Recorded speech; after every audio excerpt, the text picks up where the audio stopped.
J'ai une question du coup. Vous parlez de... C'est bon, je suis là. Donc du coup, vous parliez de phénomènes d'emprise un peu sectaires, etc. Mais ça vaut certainement pour les jeunes qui sont en crise d'adolescence, mais il y a tout un tas d'embrigadements, enfin des gens qui sont là-bas et qui sont beaucoup plus âgés, beaucoup plus expérimentés. Et là, je pense que c'est des expressions plus d'une radicalité politique. D'ailleurs, il y avait un article du Monde Diplo qui comparait à un moment l'engagement dans les brigades internationales de la guerre de 36 avec ces engagements aujourd'hui des gens qui sont en Syrie. Et la réponse à la radicalité politique, elle est pas psychologique à mon avis. C'est aussi finalement une crise d'engagement, peut-être, et d'espoir pour la jeunesse, tous ces gens qui sont désintégrés. Dans les chiffres que vous avez montrés à un moment, il y a quelque chose de très intéressant. Le plus gros contingent numérique vient de Tunisie. 3000 personnes. Tunisie, c'est l'échec du printemps arabe, en fait. C'est l'échec de l'expression démocratique. Et donc finalement, là, c'est pas des réponses. À mon avis, je pense pas que ce soit des réponses psychologiques qui doivent être apportées à ça. En fait, c'est une réponse d'engagement, enfin, redonner des possibilités d'engagement politique et civique. Vous parliez à un moment de l'instruction civique, vous avez balayé ça un peu rapidement. Mais ça, c'est important. Et le fait de se retirer de Syrie, certainement, c'est pas un engagement. L'engagement militaire, il n'est pas efficace. Mais l'isolationnisme changera pas grand-chose non plus. Enfin, si vous voulez se retirer, ça changera rien à la haine qu'ils auront, ça changera rien à la crise des réfugiés. Et c'est là que, si vous voulez, votre discours, il est géopolitiquement, il est intéressant, mais ça manque un peu de réponse d'espoir ou Ouais, je de comprends. changement qu'on peut apporter. Si vous voulez, moi j'ai écrit un autre bouquin qui s'appelle La fabrication de l'ennemi. C'est-à-dire, j'ai commencé sur les affaires, j'ai repris les affaires stratégiques dans la décennie 90 quand les URSS nous a fait la mauvaise blague de disparaître. Et quand vous êtes dans un secteur d'activité et de la réflexion stratégique, vous n'avez plus d'ennemis, vous avez deux choix, soit vous licenciez, soit vous en inventez. Ce qu'ont fait les Américains dans la décennie 90, hein, c'est le clash des civilisations, la fin de l'histoire, etc. Bon. Ça m'a amené à une réflexion sur comment fonctionnent nos cercles stratégiques. Pourquoi je vous dis ça? Parce que le conflit le plus meurtrier depuis la fin de la Seconde Guerre mondiale, c'est le conflit du Congo. 2,5 millions de morts, 13 000 enfants enlevés, esclaves sexuels, porteurs, combattants. Hein? Ah, ben écoutez, on n'a pas les mêmes chiffres. Bon, ben écoutez, il faudra que je revoie mes chiffres. En tout cas, on est d'accord sur le fait que c'est le conflit le plus meurtrier. C'est pas celui qui a occupé l'espace médiatique. Vous voyez ce que je veux dire? Par contre, la Syrie, tout de suite, on s'est précipité à Assad, le bourreau, etc., etc. Donc, comment se fait ce choix idéologique de dire c'est ça la crise qui est importante et l'autre là-bas, la crise n'est pas pareil? Vous voyez? Et c'est là-dessus qu'il faut réfléchir. Parce que la crise du Congo, elle a généré aussi du réfugié. De toute façon, une grande partie des gens traversent le Sahara aussi, qui viennent de l'Afrique subsaharienne. Mais pourquoi est-ce qu'on a focalisé tant sur la crise en Syrie ou sur l'Irak? C'est parce qu'il y a une espèce de construction idéologique qui est la vieille relation amour-haine avec le monde arabo-musulman. Vous avez vu cette historique quand même. Depuis un siècle, on ne cesse d'expliquer qu'on fait leur bien. Bon. Et donc aujourd'hui encore, quand vous dites que la France a des responsabilités historiques dans la région, mais si jamais c'est ces responsabilités historiques-là, il vaudrait mieux pas s'en vanter. Donc vous voyez comment fonctionne une élite, c'est de dire, attention, je suis en charge des intérêts de la France. Mais quand vous lui dites, expliquez-moi quels sont les intérêts de la France dans la région, la plupart du temps, vous êtes dans un discours totalement à l'abscon. Totalement. Donc, je reviens sur votre question. Si je pense qu'il ne faut pas intervenir en Syrie, parce que c'est un des éléments essentiels de la propagande de recrutement salafiste, c'est, voyez, les Occidentaux massacrent du musulman. Moi, je veux les priver de cet argument-là.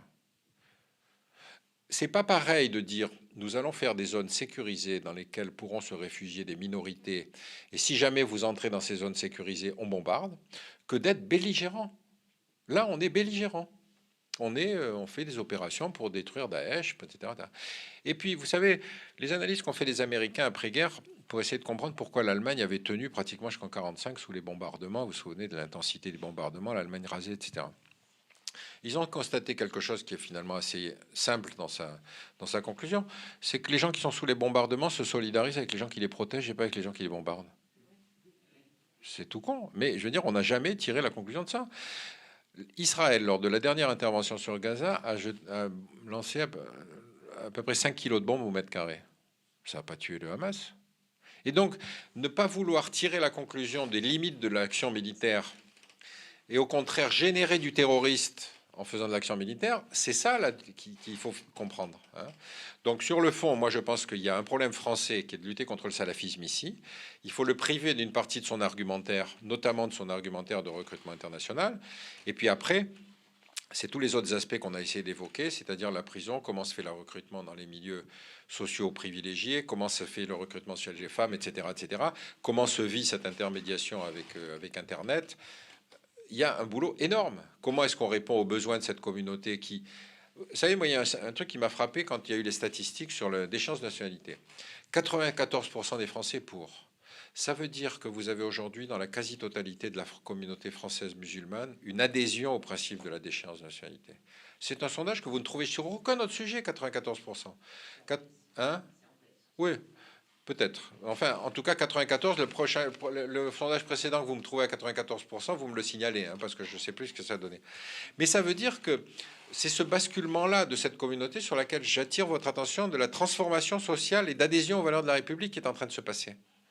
Et c'est ça qui est peut-être le meilleur. Alors, pour l'état d'urgence, il est évident que le gouvernement doit absolument s'appuyer sur les élites de cette communauté pour éviter de faire des conneries.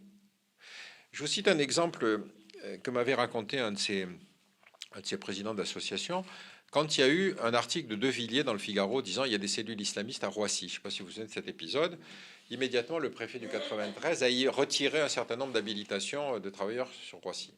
Et le président de l'association locale, qui est un Marocain, était allé voir le préfet en disant « Mais arrêtez, vous êtes en train de mettre tout le monde dans le même panier ». Et il avait regardé les dossiers avec lui en disant « Mais celui-là, il veut avoir sa prière, donc il a détourné un robinet d'eau pour pouvoir faire ses ablutions, mais c'est pas en soi, c'est pas un radical, celui-là. » Et donc, ils avaient fait une liste et le type lui avait dit « Mais moi, je vous garantis que ceux-là ne vous poseront aucun problème. » Le préfet il a dit « Vous vous portez garant ?» Il dit « Oui, je me porte garant. » Bon. Mais entre-temps, si vous voulez, tout ça avait pris du temps, les types avaient perdu leur habilitation, donc ils avaient perdu leur boulot, donc une grande partie d'entre eux s'étaient barrés ou alors s'étaient radicalisés. Et donc, la façon dont on travaille avec les élites de cette communauté, de façon à ne pas avoir ce genre de faux pas, est absolument indispensable. Et c'est la preuve même de leur adhésion à la République. Et je reviens sur l'histoire de la déchéance de nationalité. Ils ont fondamentalement adhéré à l'idée. Simplement, il faut aménager la chose dans un débat sur... Il n'y a pas des départs de mercenaires légitimes et des départs de mercenariat pas légitimes. C'est ça la conclusion. C'est ça la conclusion à laquelle ils sont particulièrement sensibles. Ils disent, regardez, quand il y a eu l'affaire Gilad Shalit a été fait prisonnier dans le territoire de Gaza. Bon. Il y a eu une grande campagne de mobilisation pour qu'il soit libéré. Simultanément, il y avait un jeune franco-palestinien qui s'appelait Saïf Amouri, qui a été fait prisonnier par la police israélienne, sans passer en jugement. Il est resté 14 mois en prison. Le seul député qu'il a défendu, c'est Michel Voisin, député de l'Ain, député républicain, parce que c'était un de ses types de sa circonscription. Il a adressé une lettre au ministère des Affaires étrangères en disant pourquoi on ne le défend pas. Mais ça, ils y sont parfaitement sensibles, les Français musulmans, en disant mais pourquoi dans un cas il y a une mobilisation internationale alors que ce type a choisi de faire son service dans une zone encore une fois couverte par des résolutions de l'ONU, donc dans laquelle il ne devrait pas être. Et puis dans l'autre cas, vous avez un type qui ne passe jamais en jugement et qui est toujours en prison. Bon. Le côté cocasse de la situation, c'est que Saïf Amouri a été libéré quand on a fait l'échange de prisonniers entre Gilad Shalit et les 1000 prisonniers palestiniens que les Israéliens ont accepté de libérer en échange. Vous vous rendez compte? Comment voulez-vous que ce genre de phénomène ne soit pas révoltant quand on a un minimum de sensibilité ou d'écoute, si vous voulez, de cette communauté? Donc, ça va être dur, ça va être très dur, parce que ça veut dire qu'il faut arriver à rétablir une forme d'égalité qui sera douloureuse à entendre. Regardez le cas de Marseille, ce jeune type qui s'est brutalement radicalisé alors qu'il est kurde, de nationalité turque. Donc on se dit, attendez, c'est celui dans lequel on n'aura vraiment pas les indicateurs d'alerte. Il va tenter de massacrer un type qui donne des cours de théologie juive parce qu'il a le signe extérieur de la kippa. Or, tout ce qui a créé le débat en France sur les signes extérieurs de religiosité dans l'espace public, c'était le voile des femmes musulmanes. Donc ils vont vous dire, attendez, il y a une chose que je ne comprends pas bien. Une voile d'une femme, c'est pas autorisé. Par contre, la kippa, c'est autorisé. Vous voyez? Et on est dans cette situation où on est complètement empêtré dans nos propres principes. Donc, ou bien on autorise tout, et de fait, c'était en train de se passer. C'est-à-dire qu'aujourd'hui, vous voyez bien qu'il y a plein de jeunes filles qui portent le voile. L'autre fois, j'en ai même vu une qui avait le foulard sur la tête et puis qui avait un pantalon déchiré à la mode, là, vous savez. Donc, je me suis dit, ça va, la mode progresse. Et donc, on est dans cette situation où aujourd'hui, le port de ce voile est simplement la démonstration de jeunes femmes qui veulent dire, écoutez, moi je suis d'une famille musulmane, arrêtez de me gonfler avec l'islam, etc. Je suis fier de ma famille, je suis fier de ma culture, et khlas, on arrête là. Bon. Après, vous avez effectivement toute une progression parce que au fur et à mesure que vous allez être sous l'emprise de gens qui vont vous dire oui, mais t'es pas une bonne musulmane parce que tu fais ci, parce que tu fais ça, parce que ça. Là, on est dans quelque chose qui est une emprise, comment dire, sociologique, théologique, etc., qui va essayer à ce moment-là de cliver la société française en plusieurs morceaux. Et c'est contre ça qu'il faut lutter. Mais on voit bien que le voile s'est complètement banalisé aujourd'hui. Donc finalement, une grande partie du débat s'est normalisée. Quand on a voté la loi sur les signes extérieurs de religiosité dans l'espace public, la première année, il y a eu 90 recours à peu près. L'année dernière, il y en a eu 5. Ça veut dire que vous voyez que la chose s'est normalisée, c'est-à-dire les élèves, les enfants savent qu'ils enlèvent le voile quand ils rentrent à l'école, ils le remettent s'ils en veulent, ils en ressortent. Mais on est dans un processus où les gens savent la balance, si vous voulez, entre le respect de leur identité et puis les valeurs de la République, ou ce que la République leur apporte.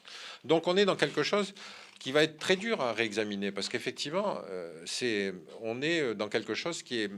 Nos principes, si vous voulez, il faut les remettre, les réétalonner, quoi. Et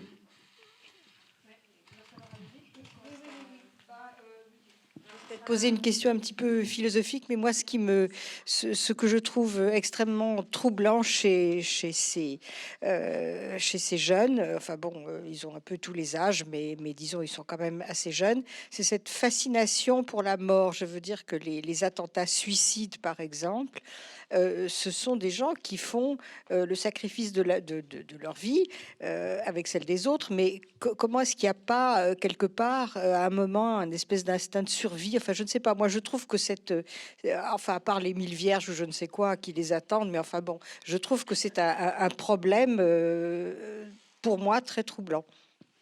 mais dans beaucoup d'évolutions, dans beaucoup de processus sectaires, vous avez un rapport à la mort qui se justifie par le fait qu'on va vers la fin du monde. Hein. C'est-à-dire que, rappelez-vous, lors du temple solaire, par exemple, ce suicide collectif. Rappelez-vous. Ouais, non, mais c'est pour vous dire que on a ce genre de comportement dans beaucoup de ces phénomènes où tout à coup vous avez une communauté qui se prétend massacrée, qui doit se présenter au mieux avant l'apocalypse, etc., etc. Euh, Moi, j'ai écrit un bouquin avant qui s'appelle Le Guide du paradis parce que je suis parti d'une question qui est une question stupide mais pleine de bon sens. C'est-à-dire, je me disais, mais est-ce que les Américains tués en Irak vont dans le paradis des chrétiens ou dans l'enfer des musulmans? Et vice-versa. C'est une question dont vous reconnaîtrez la légitimité quand même. J'ai pas eu de réponse. C'est-à-dire, je suis arrivé à la conclusion que depuis le temps que les hommes se foutaient sur la gueule pour expliquer qu'ils avaient le Dieu unique et miséricordieux, il fallait arriver à la conclusion qu'il y avait plusieurs dieux uniques. Et effectivement, vous voyez que le paradis est décrit de différentes manières dans les différents paradis, dans les différentes religions. Donc j'ai écrit ça comme un guide de voyage, c'est-à-dire ne vous trompez pas, renseignez-vous sur le paradis que vous voulez, de façon à choisir la religion qui vous y amènera, quoi. Vous imaginez bien que les catholiques irlandais et les protestants irlandais ne sont pas dans le même paradis. Je veux dire, ce serait totalement aberrant. Vous pensez bien que les gens qui aiment la musique ne vont pas aller dans le paradis musulman et que ceux qui aiment quand vous regardez la résurrection des morts dans le paradis chrétien, où ils ressemblent tous à des endives, c'est-à-dire qu'ils sont tous en linceul blanc, si vous voulez, donc vous savez pas qu'est-ce qui va se passer là-bas. Le paradis musulman est parfaitement décrit sur les prestations que vous êtes en mesure d'attendre, donc vous voyez, je l'ai écrit comme un guide de voyage. Celui-là, je l'ai écrit plutôt comme le TripAdvisor, c'est-à-dire attention, prenez vos renseignements avant de partir. Et donc, cette idée du paradis, si vous voulez, comme facteur mobilisateur, on l'a connue dans toutes les grandes religions monothéistes à un moment ou à un autre, parce que le sacrifice de soi était la garantie d'aller au paradis. Rappelez-vous le début des croisades, si on mourait à Jérusalem, on avait le... C'est vrai que c'était un hub, Jérusalem, hein, parce qu'effectivement, si vous partez de là, vous pouvez partir soit vers le paradis juif, soit vers le paradis musulman, soit vers le paradis chrétien. Les intégristes juifs, à un moment, avaient demandé à Tel Aviv que l'aéroport soit déplacé parce que les avions survolaient un cimetière traditionnel. Donc ça laisse supposer que les âmes partent à la verticale, comme le missile Aster, si vous voulez. Le missile Aster, il a un avantage, c'est qu'en partant à la verticale, si vous voulez, il peut prendre sa direction ensuite n'importe où. Donc vous avez des tas d'inventions comme ça de tous les radicaux pour vous expliquer la bonne marche pour aller au paradis. Ce qui caractérise cela, c'est l'association de la mort avec la violence. C'est-à-dire le fait que s'il se sacrifie dans certaines conditions, il gagne le paradis. Alors, effectivement, le paradis musulman a quand même l'avantage, notamment pour les hommes, hein, d'être particulièrement bien décrit dans les prestations atteintes. Pour les femmes, je m'étais renseigné parce que je me suis dit, pourquoi y a-t-il des femmes kamikazes? Et j'ai trouvé deux explications. Il y avait ceux qui disaient, elle retrouvera son mari, pas vraiment le paradis. Ou alors, il y avait, elle fera un beau mariage. Ce qu'il a supposé que le mariage fait sur place n'était pas obligatoirement. Non, mais il y a une trajectoire qui je trouve extrêmement intéressante, qui est la trajectoire personnelle de la première femme kamikaze. C'était une Palestinienne qui s'appelait Wafi Idriss ou quelque chose comme ça, je ne me souviens plus très bien. Mais son histoire est très intéressante parce que cette femme se marie avec son cousin. Et puis, au bout de quelques années de mariage, en fait, elle n'a pas d'enfant. Donc, elle est considérée comme stérile, donc elle est répudiée par son mari. Et donc, si vous voulez, tout le déshonneur de cette répudiation tombe sur sa famille, où elle est obligée de retourner, puisque, évidemment, son mari l'a répudiée. Donc, toute la famille subit le déshonneur de cette femme stérile. On ne se demande pas si c'est le mari, peu importe. Le mari, l'ex-mari se remarie avec une fille plus jeune, etc. Le mariage passe dans le village, sous ses fenêtres, etc., etc. Bon. Donc cette femme est cloîtrée chez elle, puisqu'évidemment elle a amené le déshonneur sur la famille. Et la seule occupation qu'elle se trouve, c'est d'aller travailler avec le Croissant Rouge pour défendre les jeunes qui font l'intifada, les jeunes blessés, etc. Bon. Donc, elle est à ce moment-là convaincue que le seul moyen de rendre l'honneur à sa famille, c'est de se sacrifier face à l'ennemi israélien. Vous voyez ce que je veux dire? Et donc, vous avez cette espèce de double, comment dire, contrainte de la société paternaliste palestinienne et de l'ennemi israélien, qu'elle fréquente tous les jours, puisqu'elle va au contact des blessés de l'intifada. Et donc, jusqu'à ce qu'on la convainque que finalement, la seule manière de ramener à sa famille l'honneur qui lui est dû, c'est qu'elle se sacrifie. Donc, vous voyez, le processus psychologique, à chaque fois, il va s'ancrer dans quelque chose qui est propre à chacun. Est-ce que la pression sociale, la manière dont on va présenter ce geste, la garantie qu'on a le paradis, etc., etc. Et ce qui est très intéressant dans le cas de cette femme, c'est que justement son ex-mari revient dans sa famille pour dire « je ne savais pas combien c'était une femme importante, honorable, etc. » Formidable comme histoire, non? Donc, chacune de ces trajectoires de sacrifice individuel, si vous voulez, va à la fois s'ancrer dans une histoire personnelle et dans quelque chose qui est une espèce de pression collective. Mais je ne peux pas vous en dire plus, hein, je n'ai pas été candidat. Ce qui est certain, c'est qu'il n'y a pas beaucoup d'imams, de mollahs ou d'ayatollahs qui sont candidats au sacrifice. En général, ils préfèrent... leurs enfants non plus, parce qu'ils ont le sens de la famille. Donc, ils sont plus convaincants avec les autres. Il y a eu des cas... Oui, c'est majoritairement, c'est des jeunes. Il paraît qu'il y a une liste d'attente, d'ailleurs, à Daesh. Hein. Qu'il y en a même qui sont revenus parce qu'ils leur demandaient 1 an d'attente. Non, c'est vrai que ce sont majoritairement des jeunes. Et c'est vrai que si vous imaginez des jeunes dont la vie a été une espèce de somme d'échecs, d'enfermement, de ghettoisation, etc., etc., je ne suis pas formateur, si vous voulez, à Daesh, mais enfin, on imagine comment on peut travailler quelqu'un, si vous voulez, pour l'amener à l'idée qu'après tout ce qu'il attend là-haut va être beaucoup mieux que ce qu'il a eu ici, quoi. Le premier génocide de l'histoire a été inventé par les religieux. Hein. C'est Béziers, c'est tuer-les tous, du reconnaître à les siens. Donc, il y a un rapport des religions monothéistes à la mort qui est quand même, puisqu'on vous garantit le paradis, où on vous explique comment y aller. Dans toutes les grandes religions, on a eu ces phénomènes. Rappelez-vous les Maccabées, assiégés par les Romains, qui se sacrifient tous, en disant de toute façon plutôt la mort que la vie sous l'occupation. Donc, je peux pas... Chacune de ces trajectoires, il y a un livre très intéressant de Barbara Victor, une journaliste américaine qui s'appelle Shaïda, qui est justement un certain nombre de trajectoires de femmes kamikazes. Il y en avait une autre que je trouvais très intéressante aussi, c'était une femme, une Palestinienne qui voulait vivre à l'occidental. Donc elle fait des études, elle fait la connaissance d'un étudiant égyptien qui fait ses études, je ne sais plus où, c'était à Hébron, quelque chose comme ça. Elle couche avec lui, elle tombe enceinte. Le type se barre, sa famille trouve qu'elle a subi le déshonneur, donc quand elle accouche, il lui enlève son enfant, qui va être confié à son frère pour que son frère l'éduque bien. Et donc cette femme, si vous voulez, a encore une fois, il a une espèce de mélange, si vous voulez, entre le choix qu'elle a fait d'une vie libre, dont elle va payer le prix, et en même temps le poids du déshonneur que fait porter la société palestinienne sur elle, jusqu'au moment où effectivement on va la convaincre que la seule manière c'est le sacrifice. À ce moment-là, elle retrouvera sa place honorable dans la société. Vous voyez, c'est vraiment des trajectoires individuelles. J'ai pas de clé.